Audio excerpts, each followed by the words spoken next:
Need to haul stuff but don't want an SUV?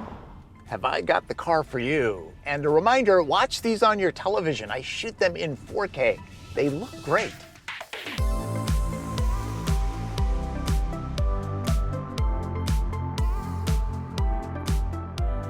You all know the SUV crossover segment dominates in the automotive world, right? Americans haven't suddenly discovered overlanding en masse. These vehicles are useful for hauling people and things, plus the raised seating position is a crowd pleaser.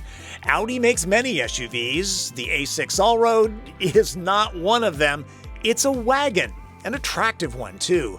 Jacked up a skosh with a touch of protective cladding, it's the same approach used by Mercedes for the E-Class all-terrain and Volvo's V60 and V90 cross-country. Subaru takes more of a rugged Ranger Rick approach with Outback.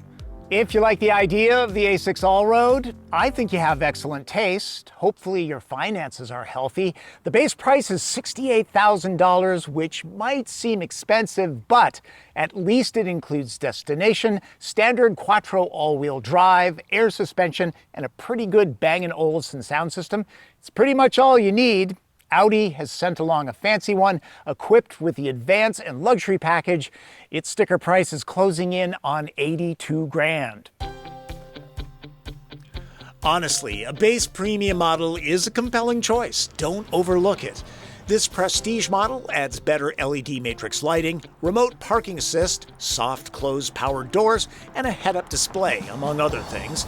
While this doesn't have the scenic ride height found in a GMC Yukon Denali, there is an advantage to not needing supplemental oxygen.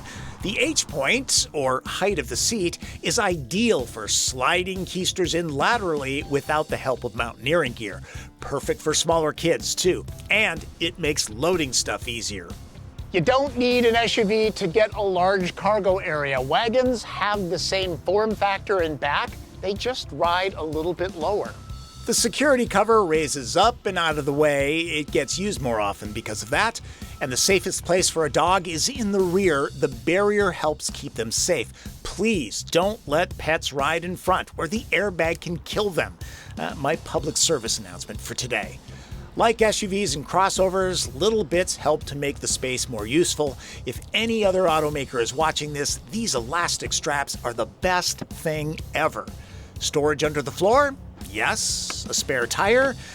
Denied when going with the Bang & Olufsen 3D Advanced Audio System.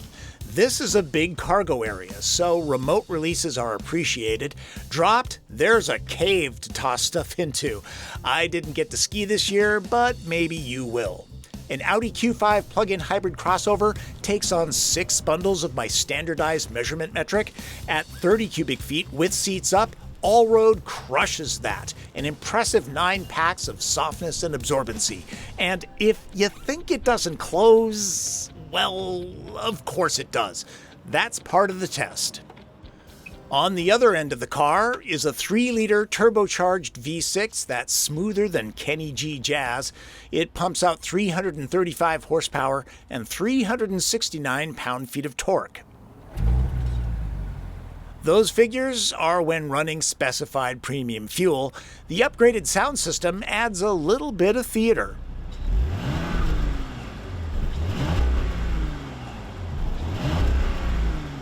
Gear shifts are handled by a 7-speed dual-clutch automatic transmission. The meaty selector feels great. Manual shifts? Of course. This isn't just quattro all-wheel drive, it uses Ultra technology. In auto mode, it knows to run as an efficient front driver until the roads get twisty or slippery, then all wheels get power. In dynamic drive mode, it sends more power quicker to the back tires. Allroad can tackle a certain amount of tough terrain because of the standard air suspension that can add 1.2 inches of extra ground clearance. It can also settle in at a lower height for better cornering.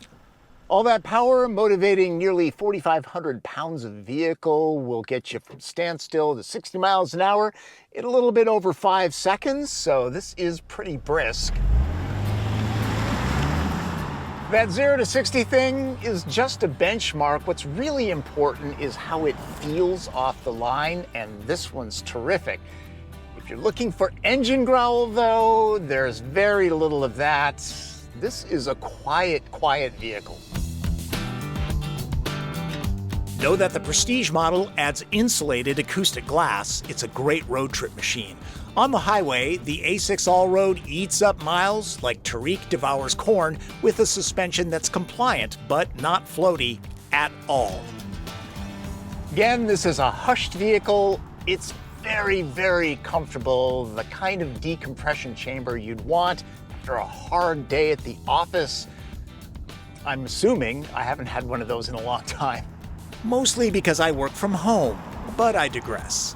The seating position isn't sky high, but that keeps the center of gravity down when chucking it around town. It does have engaging handling because it rides lower than an SUV. That's just physics, folks. Goes around corners very nicely. It's not a sports car, but it's not supposed to be one. The dynamics should please enthusiasts. Everything about the A6 Allroad feels planted and controlled. Quattro with Ultratech is effectively seamless. If it were switching from front to all-wheel drive, I never sensed it. The gearbox can stammer ever so slightly in the way the company's dual-clutch transmissions occasionally do. In case you're wondering, top speed is 130 miles an hour. This might be the sports car of SUVs, but maybe use some common sense, huh? The only discouraging thing about driving happens at the gas station. This wagon has a range of about 420 miles with a 19-gallon tank. The EPA rates the average fuel economy of the A6 Allroad at 22 miles per gallon. And a reminder, it wants premium fuel. You know, owners can afford that. But it would be nice if this was available with a hybrid powertrain. Audi does make one. The Q5 has a plug-in powertrain. It's more powerful, it's more efficient, and it's definitely more efficient if you plug it in every night. You know, that's the concept of plug-in hybrids. You plug them in. Raise the suspension of the Allroad and it can handle rough Forest Service roads or the streets in this very nice neighborhood. Man, considering the taxes these people must pay, the city should be on the job. Between the extra ground clearance that the air suspension gives you and the electronics, this does have some off-road chops. It earns the Allroad name, but who's really going to take this on a severe off-road course, huh? Nobody. Best case scenario is it's going to go to the ski slopes. It's kind of its natural habitat. This starts at around 68 grand. No one wants to prang up a vehicle that expensive. There's standard automatic emergency braking. Move up to the Prestige model I'm driving for adaptive cruise, lane keeping, blind spot warning, and park assist. There is an easily defeatable engine stop-start system. I've talked to engineers and they say that it really does make a difference when it comes to fuel economy. Let's check out the dynamics of this one. Coming to a stop and... wow, that is incredibly smooth. Have to say that this is my first time really paying attention to it. It's seamless. Take my foot off the brake, same thing. You may not even notice it, seriously. Nicely done, Audi.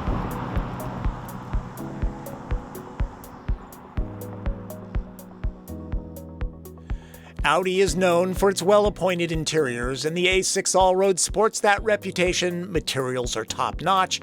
Equipped with the $2,800 luxury package, there's a lot more leather throughout the cockpit, and the vented seats offer both front passengers a massage.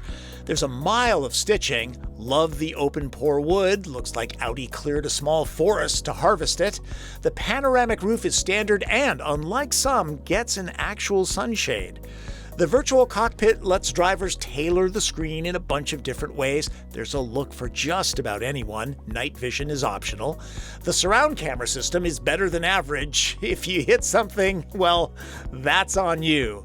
How many times have you left your phone in the car? The Allroad, your mobile device is still in the vehicle, offers a gentle reminder. Unlike your spouse, it doesn't say, again. There are a lot of distractions in cars these days. Phones, touchscreens, voice commands really make it easy to keep your eyes on the road. The ones in the Audi are not bad. I'm cold. what temperature should be set? 72 degrees. I am increasing the temperature to 72 degrees Fahrenheit. It also works for navigation. I need directions to Costco. Please wait one moment while I find destinations for you.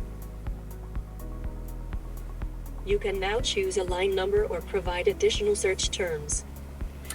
Did you know this one, where I do the TP trunk test, was the first Costco ever? A little bit of trivia there. The lower display takes care of the HVAC controls, among other things. Response of the screens is fine, it could be a smidge better. There's a dedicated knob for volume, pushed either side to move to the next song. The center console is shallow, really only good for the wireless charging pad. Standard Android Auto and Apple CarPlay don't require a cord. I know I can never find one of those when needed. I've got to imagine there's a bit more room back there than in an A4 Allroad, huh? Oh yeah, if you use this space a lot, it's well worth the upgrade. Headroom, very generous. Knee, leg, and foot room, also very good.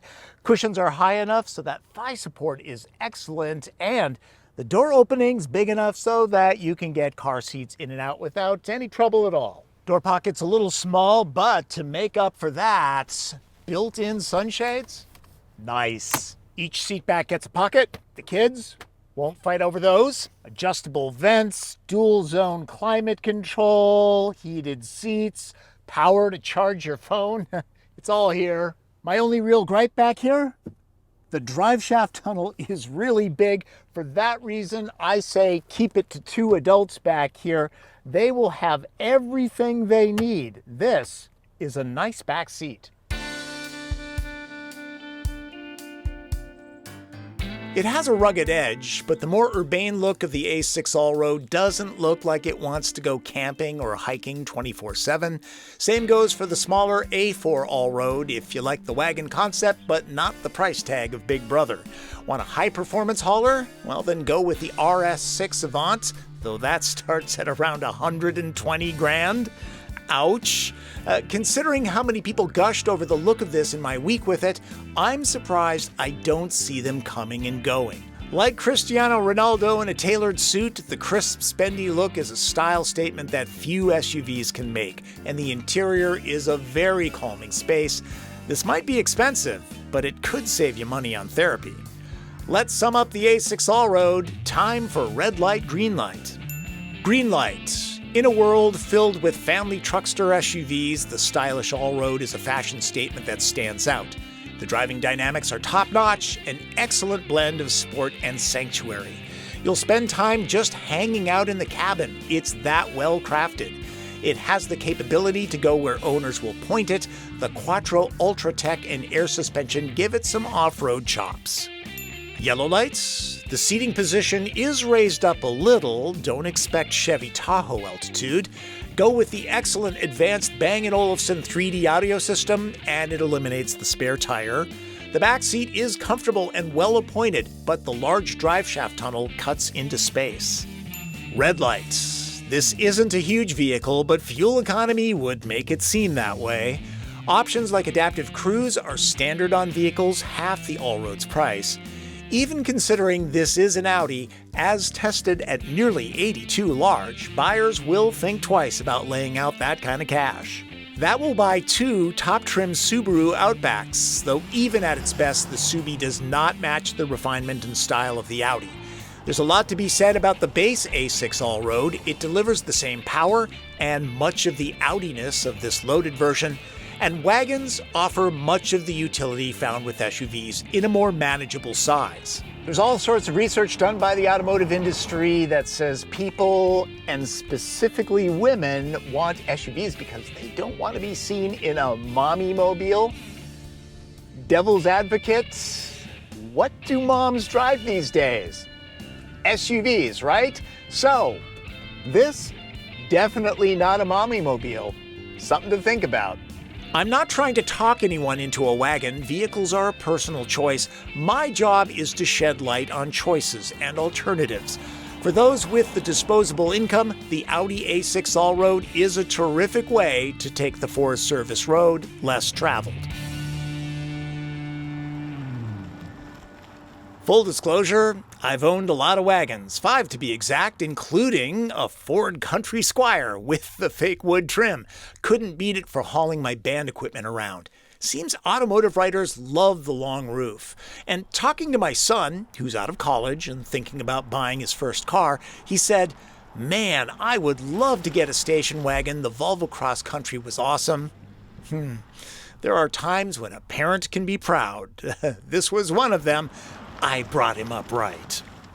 I'll remind you, I've got a price quote service, and if you use it, it benefits this channel. But I will say, use mine, use somebody else's. I don't care. Just use one, because it's really difficult to buy a car these days because of the supply chain issues.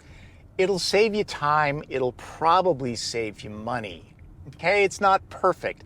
None of them are. It depends on the dealership, but it probably does save you time and money, okay? Just trying to help. This is that part of the video where I say thanks to Martin Campbell for driving duties so I can shoot running footage. Nice car, huh? Yep, very nice. Yep. Go buy one. Too bad it's gas. Be nice if it was a hybrid. Again, I'll point out that these videos look great on your TV. I got my start as a broadcast news and production photographer, and these videos are what I always wanted to see. Good photography and less about a guy yammering on and standing in front of the car blocking your view of it. These are like a Netflix show, and since I shoot all my own video, it doesn't always go as planned. Are you kidding me? Here, I accidentally triggered the autofocus, and, well, that's why I didn't use the shot earlier. Only discovered it while importing video, after I'd given the car back.